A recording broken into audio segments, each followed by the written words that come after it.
November 19, 2022 ಮಧ್ಯಾಹ್ನ ಸರಿಸುಮಾರು 4:40 ಹೊತ್ತಿಗೆ ಮಂಗಳೂರಿನ ಪಡಿಲ್ ಎಂಬಲ್ಲಿ ಒಂದು ಆಟೋ ರಿಕ್ಷಾ ಬ್ಲಾಸ್ಟ್ ಆಗುತ್ತೆ. ಆಟೋ ರಿಕ್ಷಾದಲ್ಲಿ ಬ್ಲಾಸ್ಟ್ ಆಗುತ್ತೆ. ಆ ಬ್ಲಾಸ್ಟ್ ನಲ್ಲಿ 2 ಜನರಿಗೆ ಗಾಯಗಳಾಗುತ್ತೆ. ಒಬ್ಬಾತ ಮೊಹಮ್ಮದ್ ಶಾರಿಕ್ ಎಂಬಾತ, ಆತನಿಗೆ ದೇಹದ ಮೇಲೆ 45%ಕ್ಕೂ ಹೆಚ್ಚರಷ್ಟು ಸುಟ್ಟ ಗಾಯಗಳಾಗುತ್ತೆ. ಮತ್ತೊಬ್ಬ ಪುರುಷೋತ್ತಮ್ ಪೂಜಾರಿ ಅಂತ. ಈ ಪುರುಷೋತ್ತಮ್ ಪೂಜಾರಿ ಎಂಬುವನು ಆಟೋ ಡ್ರೈವರ್ ಆಗಿರ್ತಾನೆ. ಹಾಗೂ ಮೊಹಮ್ಮದ್ ಶಾರಿಕ್ ಎಂಬಾತ ಈ ಬ್ಲಾಸ್ಟ್ ಆದಂತ ವಸ್ತುವನ್ನ ಹಿಡ್ಕೊಂಡು ಆಟೋ ರಿಕ್ಷಾದಲ್ಲಿ ಪ್ಯಾಸೆಂಜರ್ ಆಗಿ ಕೂತ್ಕೊಂಡಿರ್ತಾನೆ.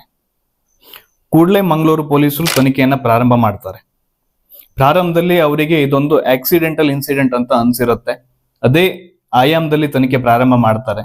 ಆದರೆ ಯಾವಾಗ ಬ್ಲಾಸ್ಟ್ ಆದಂತ ಸ್ಥಳದಲ್ಲಿ ಕೆಲವೊಂದಿಷ್ಟು ವಸ್ತುಗಳು ಸಿಗುತ್ತೋ, ಅಂದ್ರೆ 5 ಲೀಟರ್ ಕುಕ್ಕರ್, ಮಿನಿ ಬ್ಯಾಟರೀಸು ಹಾಗೂ ಕೆಲವೊಂದಿಷ್ಟು ಸುಟ್ಟಂತ ಸರ್ಕ್ಯೂಟ್ಗಳು ಇತ್ಯಾದಿಗಳು ಸಿಗುತ್ತೋ, ಆವಾಗ ಅವರಿಗೆ ಅರಿವಾಗುತ್ತೆ ಇದು ಯಾವುದೇ ರೀತಿಯಾದಂತ ಆಕ್ಸಿಡೆಂಟಲ್ ಬ್ಲಾಸ್ಟ್ ಅಲ್ಲ, ಇದೊಂದು ಉಗ್ರ ದಾಳಿ ಅಂತ. ಇದನ್ನ ಆವಾಗಿನ ADGP ಅಲೋಕ್ ಕುಮಾರ್ ಅವರು ಅಫಿಷಿಯಲ್ ಆಗಿ ಪ್ರೆಸ್ ಮುಂದೆ ಹೇಳ್ತಾರೆ. ಯಾವಾಗ ಇದು ಉಗ್ರ ದಾಳಿ ಅಂತ ಗೊತ್ತಾಗುತ್ತೋ ಕೂಡಲೇ ಕರ್ನಾಟಕ ಸರ್ಕಾರದವರು ಇದನ್ನ NIAಗೆ ವಹಿಸುತ್ತೆ. ಈ ಕೇಸನ್ನ NIAಗೆ ವಹಿಸುತ್ತೆ. ನವೆಂಬರ್ 24ಕ್ಕೆ NIAದವರು ಈ ಕೇಸನ್ನ ರಿಜಿಸ್ಟರ್ ಮಾಡ್ಕೊಳ್ತಾರೆ. ಕೇಸ್ ರಿಜಿಸ್ಟರ್ ಮಾಡಿ ತನಿಖೆಯನ್ನು ಪ್ರಾರಂಭ ಮಾಡ್ತಾರೆ. ಬಟ್ ತನಿಖೆ ಮಾಡ್ತಾ ಹೋದಾಗೆ ಒಂದಿಷ್ಟು ಭಯಾನಕ ವಿಷಯಗಳು ನ್ಯಾಷನಲ್ ಇಂಟೆಲಿಜೆನ್ಸ್ ಏಜೆನ್ಸಿ ಅವರಿಗೆ ಸಿಗ್ತಾ ಹೋಗುತ್ತೆ. ಮೊದಲನೇದಾಗಿ ಈ ಬ್ಲಾಸ್ಟ್ ನ ಹಿಂದೆ ಕೇವಲ ಮೊಹಮ್ಮದ್ ಶಾರಿಕ್ ಮಾತ್ರ ಅಲ್ಲ, ಅವನನ್ನ ಬಿಟ್ಟು ಮತ್ತು ಒಂದಿಷ್ಟು ಜನ ಇರೋದು ಗೊತ್ತಾಗತ್ತೆ. ಮೊದಲನೇದಾಗಿ ಮೊಹಮ್ಮದ್ ಶಾರಿಕ್, ಈತ ಪ್ರೈಮ್ ಅಕ್ಯೂಸ್ಡ್. ಈತ ಈ ಮುಂಚೆ 2020ರಲ್ಲಿ ಮಂಗಳೂರಿನಲ್ಲಿ ಒಂದು ವಾಲ್ ಗ್ರಾಫಿಟಿ ಅಂದ್ರೆ ಗೋಡೆ ಬರಹ ಕೇಸ್ನಲ್ಲಿ ಸಿಕ್ಕಾಕೊಂಡಿದ್ದ. ಅಂದ್ರೆ ಧರ್ಮ ವಿರೋಧಿ ಘೋಷಣೆ ಅಥವಾ ದೇಶ ವಿರೋಧಿ ಘೋಷಣೆಯನ್ನ ಗೋಡೆಯ ಬರಹದಲ್ಲಿ ಬರೆದಿದ್ದ. ಅದೇನಂದ್ರೆ, don't force us to invite Taliban or Lashkar e Taiba to deal with Sanghis and Manuwadis ಅಂತ. ಇನ್ನು ಎರಡನೇ ವ್ಯಕ್ತಿ ಸೈಯದ್ ಯಾಸೀನ್ ಅಂತ. ಈತ ಈ ಕೃತ್ಯಕ್ಕೆ ಮೇನ್ ಆಗಿ ಫಂಡಿಂಗ್ ಹಾಗೂ ಟ್ರಯಲ್ ಬ್ಲಾಸ್ಟ್ ಗಳನ್ನ ಮಾಡೋದಕ್ಕೆ ಸಹಾಯ ಮಾಡ್ತಾ ಇದ್ದ.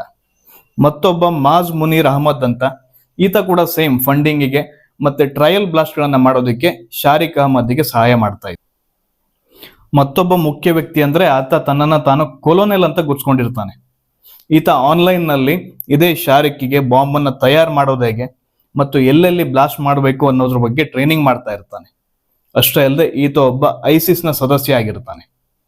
ಮುಬೀನ್ ಅನ್ನೋ ಮತ್ತೊಬ್ಬ ಚೆನ್ನೈನ ಕಾರ್ ಬ್ಲಾಸ್ಟ್ ನ ಪ್ರೈಮ್ ಅಕ್ಯೂಸ್ಡ್ ಆಗಿರ್ತಾನೆ. ಈತ ಕೂಡ ಈ ಕೃತ್ಯಕ್ಕೆ ಸಹಾಯ ಮಾಡಿರ್ತಾನೆ. ಇವಿಷ್ಟೇ ಅಲ್ಲದೆ ಇನ್ನೂ ಒಂದಿಷ್ಟು ಜಿಹಾದಿ ಮನಸ್ಥಿತಿಯ ಜನರು ಮೊಹಮ್ಮದ್ ಶಾರಿಕ್ಗೆ ಈ ಕೃತ್ಯವನ್ನ ಮಾಡೋಕೆ ಸಹಾಯ ಮಾಡಿರ್ತಾರೆ. ಬ್ಲಾಸ್ಟ್ ಆದಂತ ಸಂದರ್ಭದಲ್ಲಿ ಕೆಲವೊಂದಿಷ್ಟು ರಾಜ್ಯ ರಾಜಕಾರಣಿಗಳು ಇದೊಂದು ಆಕ್ಸಿಡೆಂಟಲ್ ಇನ್ಸಿಡೆಂಟ್ ಅಂತ ಸ್ಟೇಟ್ಮೆಂಟ್ ಅನ್ನ ಕೊಡ್ತಾರೆ.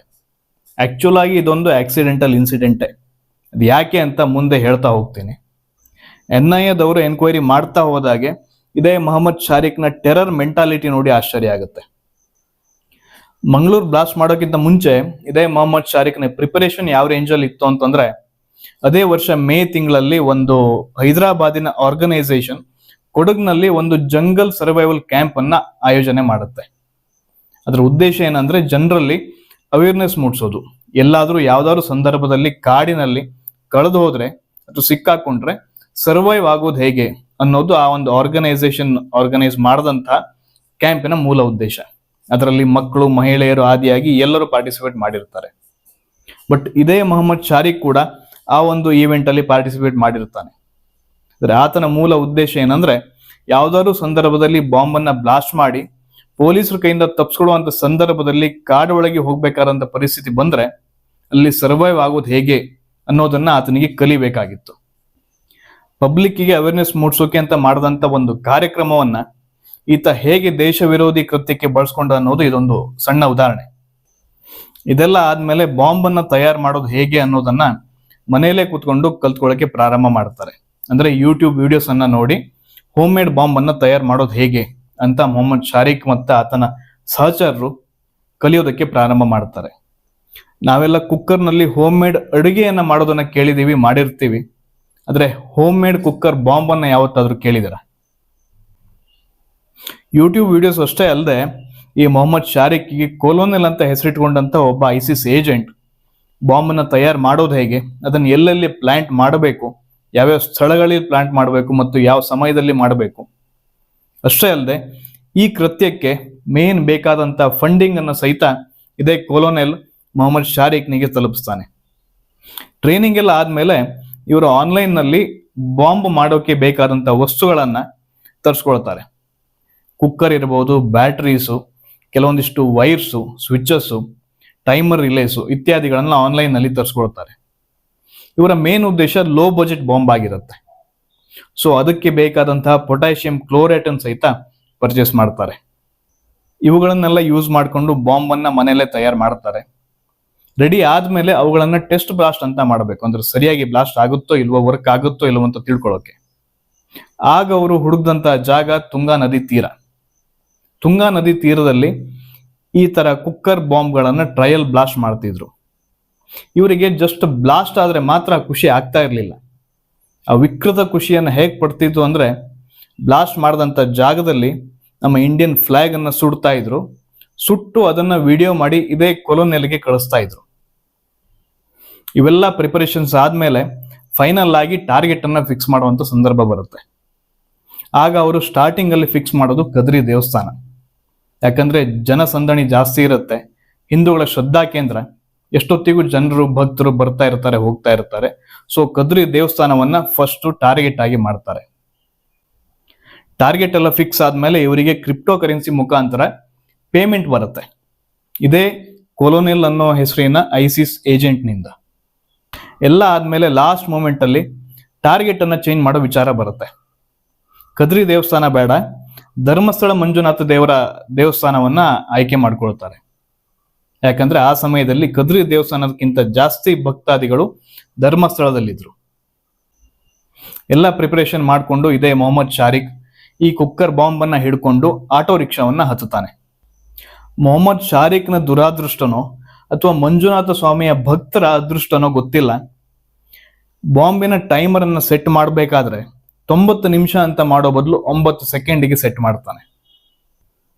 ಸೊ ಮುಂಚೆನೆ ಹೇಳಿದ ಹಾಗೆ ಇದು ಧರ್ಮಸ್ಥಳದಲ್ಲಿ ಆಗುವಂತ ಬ್ಲಾಸ್ಟ್ ಅದರ ಬದಲು ಆಕ್ಸಿಡೆಂಟಲ್ ಆಗಿ ಆಟೋ ರಿಕ್ಷಾ ಒಳಗಡೆ ಆಗುತ್ತೆ. So it is N accidental incident. ಇಂತಹ ಕೆಲವು ಘಟನೆಗಳಿಂದ ದೇವರು ಇದಾನೆ ಅನ್ನೋದು ಆವಾಗ ಪ್ರೂವ್ ಆಗ್ತಾ ಇರುತ್ತೆ. ಇದನ್ನೆಲ್ಲ ನೋಡಿದ್ಮೇಲೆ ಗೊತ್ತಾಗುವುದು ಏನಂದ್ರೆ, ಧರ್ಮಸ್ಥಳ ಅನ್ನೋದು ಈಗಲ್ಲ, ಬಹಳ ಮುಂಚಿಂದನೇ ಈ ಧರ್ಮ ವಿರೋಧಿಗಳ ಟಾರ್ಗೆಟ್ ಆಗಿತ್ತು ಅನ್ನೋದು. ಅಟ್ ಪ್ರೆಸೆಂಟ್ ಧರ್ಮಸ್ಥಳದಲ್ಲಿ ಏನಾಗ್ತಾ ಇದೆ ಅನ್ನೋದು ನಿಮ್ಗೆಲ್ಲ ಗೊತ್ತಾ ಇದೆ. ಒಂದು ಹೆಣ್ಮಗಳಿಗೆ ನ್ಯಾಯ ಸಿಗ್ಬೇಕು ಅನ್ನೋ ಒಂದು ಸ್ಲೋಗನ್ ಹಿಡ್ಕೊಂಡು ಏನೇನೆಲ್ಲ ಷಡ್ಯಂತ್ರ ನಡೀತಾ ಇದೆ ಅನ್ನೋದು ರಾಜ್ಯದ ಜನರು ನೋಡ್ತಾ ಇದ್ದಾರೆ. ಹೆಣ್ಮಗಳಿಗೆ ನ್ಯಾಯ ಸಿಗ್ಬೇಕು ಅನ್ನೋದ್ರಲ್ಲಿ ಯಾವುದೇ ಅನುಮಾನ ಇಲ್ಲ. ಆದ್ರೆ ಹೆಣ್ಮಗಳ ಹೆಸರು ಹೇಳ್ಕೊಂಡು ಧರ್ಮಸ್ಥಳ ದೇವರ ಹೆಸರನ್ನ ಹಾಗೂ ಧರ್ಮ ಕ್ಷೇತ್ರದ ಹೆಸರನ್ನ ಹಾಳು ಮಾಡೋದು ಯಾವತ್ತೂ ಆ ಕೆಲಸ ಆಗ್ಬಾರ್ದು. ಈಗಾಗಲೇ ಶಬರಿಮಲೆಯಲ್ಲಿ ಏನಾಗಿದೆ ಅನ್ನೋದು ನಿಮ್ಗೆಲ್ಲ ಗೊತ್ತಾ ಇದೆ. ಮುಂದೊಂದು ದಿನ ಯಾರೋ ಒಬ್ರು ತಾವೊಬ್ಬ ಸಾಮಾಜಿಕ ಹೋರಾಟಗಾರರು ಅಂತ ಹೇಳ್ಕೊಂಡು ಧರ್ಮಸ್ಥಳದಲ್ಲಿ ಕಾನೂನು ಸುವ್ಯವಸ್ಥೆ ಸರಿಯಾಗಿಲ್ಲ, ಅದರಿಂದ ಧರ್ಮಸ್ಥಳವನ್ನ ಮುಜರಾಯಿ ಇಲಾಖೆ ವಹಿಸ್ಕೊಳ್ಬೇಕು ಅಥವಾ ಧರ್ಮಸ್ಥಳಕ್ಕೆ ಬೇರೆ ಯಾವ್ದಾದ್ರು ಆಡಳಿತಾಧಿಕಾರಿಯ ನೇಮಕ ಮಾಡಬೇಕು ಅನ್ನೋ ಒಂದು ಸಾರ್ವಜನಿಕ ಹಿತಾಸಕ್ತಿ ಅರ್ಜಿ ನಾಳೆ ದಿನ ಬಂದರೂ ಆಶ್ಚರ್ಯ ಪಡಬೇಕಾಗಿಲ್ಲ. ಧರ್ಮಸ್ಥಳದಲ್ಲಿ ಈಗ ನಡೀತಾ ಇರೋ ವಿದ್ಯಮಾನಗಳ ಬಗ್ಗೆ ನಿಮ್ಮ ಅಭಿಪ್ರಾಯ ಏನು ಅನ್ನೋದನ್ನ ಕಾಮೆಂಟ್ ಅಲ್ಲಿ ತಿಳಿಸಿ. ಅದಕ್ಕೂ ಮುಂಚೆ ಯಾರಿಗೆಲ್ಲ ಮರ್ತು ಹೋಗಿರುವಂತ ಹಿಸ್ಟ್ರಿ, ಕೇಸ್ ಸ್ಟಡೀಸ್ ಹಾಗೂ ಪ್ರಚಲಿತ ವಿದ್ಯಮಾನಗಳ ಬಗ್ಗೆ ರೆಗ್ಯುಲರ್ ಆಗಿ ತಿಳ್ಕೊಳ್ಳೋ ಆಸಕ್ತಿ ಇದ್ದವರು ದಯವಿಟ್ಟು ಈ ಚಾನೆಲ್ನ ಸಬ್ಸ್ಕ್ರೈಬ್ ಮಾಡ್ಕೊಳ್ಳಿ. ಮುಂದಿನ ವಿಡಿಯೋದಲ್ಲಿ ಸಿಗೋಣ. ಅಲ್ಲಿವರೆಗೂ ಟೇಕ್ ಕೇರ್.